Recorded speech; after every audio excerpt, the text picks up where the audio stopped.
Breakthrough awaits when we bench blueprints with assorted anticipation, whenever attempting to bring consolation to someone in crisis.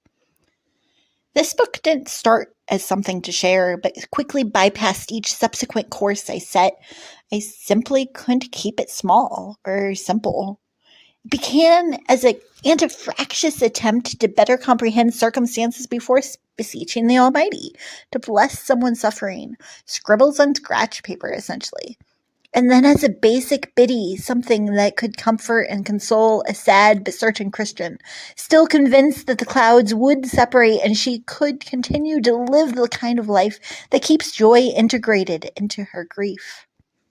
Following the flow freed an agglomeration of feelings, expectations, and desires, complete with incomplete doctrine and examinations far from the first goal. To fashion a few phrases so that I could feel the empathy felt essential before fervently entreating for divine experiential favor for my friend. That was unexpected, but both fulfilling and formidable. The newfound ebullience, the serene fecundity for excavating deeper, engrossing and excessive, feels like deep crying out to deep. As seen in the same desperate psalm that sings, as a deer desires to quench a dry countenance in the desert, so my soul cries out to a creator, to a savior, to someone who can see me even though I'm downcast, since my enemies follow me and my friends are few and far between. When I endeavored to inscribe an see something about what I envisioned my friend going through, I found that I first had to find the guts to be honest about what I had gone through, not to force entry into her distress or to compare for the sake of saying which was more catastrophic. Hers, without a doubt. But because empathy without feeling isn't empathy, and feeling is founded on a self-focused emotional intelligence that can eventually fuel how we grieve for and with others, if guided towards that goal. It's fairly easy to find equivalencies and to describe to someone suffering a catastrophe a similar story. But the depth of emotional involvement I was discovering is different than echoing dirges. A card, something to say, I see that this sucks, and I am so sorry, can be beneficial, and I'm not saying to stop sending them, but a 5-inch by 7-inch index card, even stuffed with script as small as that from our shared class sophomore year when we summarized a book's chapter on an index card by basically copying it, because the smallest detail could be on the quiz, and that was the size of the sanctioned cheat sheet, simply couldn't contain all that I had to say. Or should I say that it could, and I didn't desire it to. I could dictate a simple condolence, something that could be sent quickly, that cost me a couple of seconds and no more. But something else was stirring within me that I couldn't stuff back down. Was it a storyteller-to-be's curiosity? A blossoming sense of compassion in someone commonly too disconnected to deeply care? A selfishly self-focused craving for something to design? For her, or her encouragement while on an unexpected drive caused by her catastrophe that caused me to start? Even though I can recall such a small amount of that conversation, and though I'm sure it's a combination, I still see that drive as a catalyst. Don't be selfish with your gift. She didn't say that combination of syllables. They came from someone else years before, but the concept clicked. It had been said before. It has been said since. But something about that call to describe what I saw, because it was somehow different than what someone else could come up with, was strengthened by the circumstances. So back to how all this started. China's crisis during the initial days of the coronavirus had created a derivative calendar for CAT that dear expat friend who expected to fill a few enjoyable days with eager family and then go home. Instead, hope gave way to grief at the forceful end to almost a decade in that country. I couldn't begin to comprehend the depth of emotion that I intellectually inferred she felt. So, in order to find empathy, feel her emotions, essential for deep crying out to the beloved Creator, I decided to see the canvas as she did, as a coming contribution to someone's well-being. Considering our discussion about my desire to script stuff and her challenge to simply start, I simply started to describe her circumstances as best as I could. Anxious, alert, and breathing, but barely believing a civilization is under siege. She seems to be the only one to see the unceasing death everywhere. Elsewhere forgets to grieve, but she hoards her invitation to join the kingdom's kinetic legacy. My little monography immediately made a new norm, merging morsels of meaning into a more or less malleable mold. Men merge into nearly organic pockets of people pursuing pathos, pilfering peaks of the profound. Old and new maxims were mixed in liberally from an admonishment of levity that delegitimizes the longings left by masterful nudges of purpose, to praying for pastors perturbed by empty pews on the Resurrection Sunday, to essentially a stream of conscious style essay on all sorts of topics. Striving for truth, speaking in tongues, scientific theorems, relationships, the Queen of Persia, the petrifying position of being a pearl in progress. Pages upon pages poured out as a prey of proclamations, protestations, quite rare for someone who typically shies away from topics that upset unknown vilifiers that I would in no way rendezvous with. Weeks went by where every wink of a vacant hour went towards working with words until they would vitiate the worrisome vindictiveness of unsuspecting viewers who would unwittingly unearth the whole before wrestling with a vignette like usual. The simple story slated to start me thinking sympathetically, the run-on sentence-ridden, prattling poem purposed to propel me into compassion so that I could pray, progressed into a prolific prayer. Parts were of paramount prolixity, yet parts read precociously pithy, pulling no punches. One phrase was quickly rejected in starting tries, but I'll show it to you regardless because it stands as a testament to the unbosoming views that writing in verse could unexpectedly unearth. I vaguely was aware of what might wait to be excavated, but was vexed nonetheless at the unambiguousness of the treatise. Seeing the self-imposed assignment as innocuous, I had shifted towards Z seamlessly, stumbling only after rereading. Questioners are ready to regain what a rancid, rabies-ridden, renegade religion stole. She sees the sex simplistic sympathy as a token of the ubiquitous but utterly useless urge to be vindicated. Oh, whoops! Well, yeah, that was veritably Valerie venting. What vitriol was waiting to be vomited when walled in with vexingly voracious variables? What wounds within me warranted work and would be unearthed if I didn't watch it? Yes, I was well aware of the yucky explications behind the word when I wrote that this would be known as Zeal, even though that was realized roughly a 12th of a year after. It winds its way into every vote regarding what word to weave in. This was more veiled.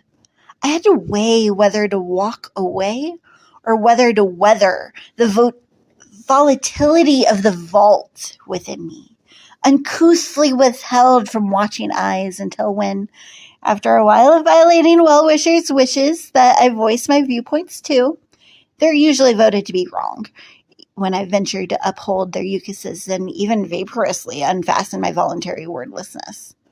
80 words in to this weird wits workout, I had wound up whining about the churches, the world I wanted to venerate and be unified with, ubiquitous but utterly useless urge to be vindicated. Whoops, indeed. Yet what unrealized value would be waived if I waved my white warning to anything that would want to work on anything in me, to withhold their words because I wasn't ready? When would I want to have my wounds unwound? Oh, never. Yet, if what I was wanting to express was valid, that adversity wouldn't wound beyond way of recovery, wouldn't I want my wounds to be worked on, even if it wounds while working into me the vitality I was writing about? Without giving me the vacancy to respond, the wooing of the praxis won. So I went on. Veneration of the Elan Vital. Wistful well-wishers want x-rays, extra examinations, even the exposing explanations to yield zilch. Yet x-rays wouldn't validate tears of silent resentment. Should she simply state that trauma, when testified, should be told and understood as vocalizations of a void, as ventures to visualize the wails of a world wearied by xenophobic yelling zealots? Aggravated and beseeching, she carefully caresses dangerous echoes of faceless grief, fearless in its fight to find her foundation and effectively destroy comfort and calm, bringing the certainty of despair. Everywhere she faces fallacious guesses of gratitude versus grief. Still she hopes, inwardly and injudiciously. Still she knows that kindness means loving many like kin, even kin that can't conceptualize, that Letimosis leaves literature and lapses into literal localities of loved ones. Let me linger for a moment. Letimosis is a made-up melody in Marissa Meyer's Lunar Chronicles, which, as she's a literature lecturer to the core, I had lauded as a list of must-listen-tos for many months before I moved to love them too. I knew the mention would be a nod of acknowledgement, an opaque parallel that she'd pick up, even if others would not.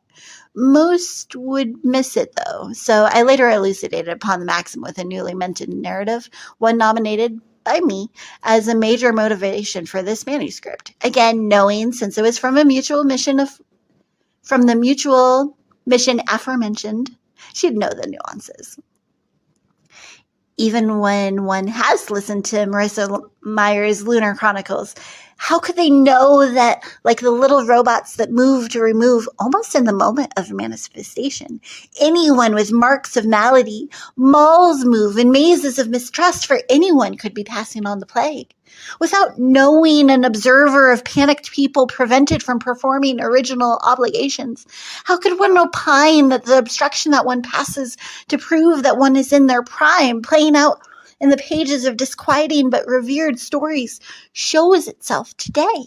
Spots, as was the symptom of letimosis, may suggest that not all is right, but a soaring temperature could spoil a simple shopping trip, as symptom showers are sent to a separate section of the city, reserved for those in quarantine, without the prospect of preparation. Operating on a not inordinately last-minute but nevertheless must-do-now model of meeting, we met up with, mind you, this was less than a month into the now obvious pandemic when it was still over there and not openly purported to be of ominous importance or prevalence outside of China. One of the people who had primary residence overseas but who had returned to the States to ride out the storm. Since Kat was stuck stateside and readily prevented from personally re-requisitioning her property, even as pedagogy was pushed online, the other expat offered the present of picking things up from an apartment now empty of its residents, during their own move to leave the nexus of the oncoming panic. When planning to only be in Ohio for a period of not even a month, leaving a laptop where she'd most likely need it next made sense. Next thing she knew, once obscure online platforms were now the only option for never again normal middle school lessons. And the meritorious laptop was monstrously needed to manage newly outrageous patterns, such as offering one-on-one palavers, quizzes, and resolute semblances of regular routines to students spread across several time zones as they scattered to residences worldwide. I had the pleasure of accompanying her to pick it up in Pennsylvania, where the other expat reported that stores were stopping shoppers and residential areas were set up with several checkpoints, all equipped to swiftly remove into quarantine people with revealing signs of sickness, and sifted the scary scene into the rapidly progressing poem, offering another muddled layer to mull over. Maybe more nuances need to be noticed, and now new notions need to be nailed to the nucleus of minds that have mirthfully let kindnesses just go unadjudicated. Kindness gently identifies that we were idealizing illustrations of implied intimacy instead of interrupting the hidden hatred of indifference. Instead of judging kindness as taking kindly to the cry to love me neglectfully, obscuring the original point. Parents point out nonsensical meanderings and mend the mangled messes that materialize when levity delegitimizes the longings left by masterful nudges of purpose. Oh, the pledge of purpose, the potential of quotable, relatable, satiable, tenable, unattackable, tailor-made, satisfying, reinvigorating, quintessential purpose that queens the poor prosaic pawn, promoting her to a position of quester, the rejoicing seeker, saturated in the sensation of second-hand security. To me, this is reminiscent of a scene in a sci-fi series where tourists in space take up space as if it were typical terrain because their shoes stick to the special sidewalks, but struggle as soon as the shoes or sidewalks turn off because they weren't taught since they were small how to soar. In space stories, some rooms have paths into other portions of a relatively small ship, spread throughout the structure. The ceiling serves as a second or third standing spot, and the small space isn't too small when every square inch is regarded as practical. Residents sometimes turn on the same stickiness that the tourists stick to, but they see it as a tool to spur rest, something to temporarily steady themselves. They would surely regard it as silly to spend too much time trying to scramble up a stepladder, since every surface is recognized as a relevant support. This sentence talks about taking solace in the thought of a seismic shift that renders queens pawns and the reverse, and reverses supposed progress of social spheres, rather than being terrified of having what wasn't ours, societal security, stolen from us. She still sees the tormentors that unwind their vociferous webs very unwillingly. This takes my thoughts to a time that it started to snow during a spring stroll. Soon spider webs that were already there but used to sequester 2 to 3 in each tree, seemingly thousands in total, were ubiquitously visible. May we want such vision, even if it's unnerving to be so surrounded. They are vacuums that wield extraordinary yokes and yet exhibit weakness when wagering against the always victorious, triumphant, saving reason to quietly persevere. Renamed queens, we progress into priceless pearls, quicking yet resilient queries of a reality unseen, untouched, unstoppable, unrivaled, unpronounced, unorthodox, unnerving, unmoving, unlocked, unkept, and considered unjustifiable. Justice jeers at the Joker is the jive of the jukebox of the self-proclaimed just. Universal, unhindered, unguarded, unforgettable freedom felt. Unfinished, ungrasped, unheralded, and unimpeded. We were just unkempt, unlearned, unmanageable, unnourished, oblivious pearls in progress. By this point, I had progressed far past the original project. But as I wrote, I was remembering a pearl that wasn't round, and the paper that the springboard for this piece wrote about it in my presence, right before presenting it as a present, because without the significance spelled out, see the 13th section of the start of the second scriptural testament for the scene? It simply seemed misshapen instead of particularly precious because of the rarity of its rawness, a parallel to our pricelessness, although we're imperfect. Our nearness to the mechanized loosening of our kinship to the ill-fated imaginary island of individualism kept us looking for it to be a mistake. The news of the official offensive objective to be processed through a perilous, practically unperceivable promotion that promises pain, panics the parasite, promptly the patient. Pearls require quite a pressure. Patinated panels quiver as they were replaced, their surface taken unceremoniously victim. Unaccustomed to umbra, voices of woe are weaved into a violent undercurrent of threatening sadness. Still, a soft song relays the quintessence of a persona once named Menace, now named Mine. Likeable, kid of the king.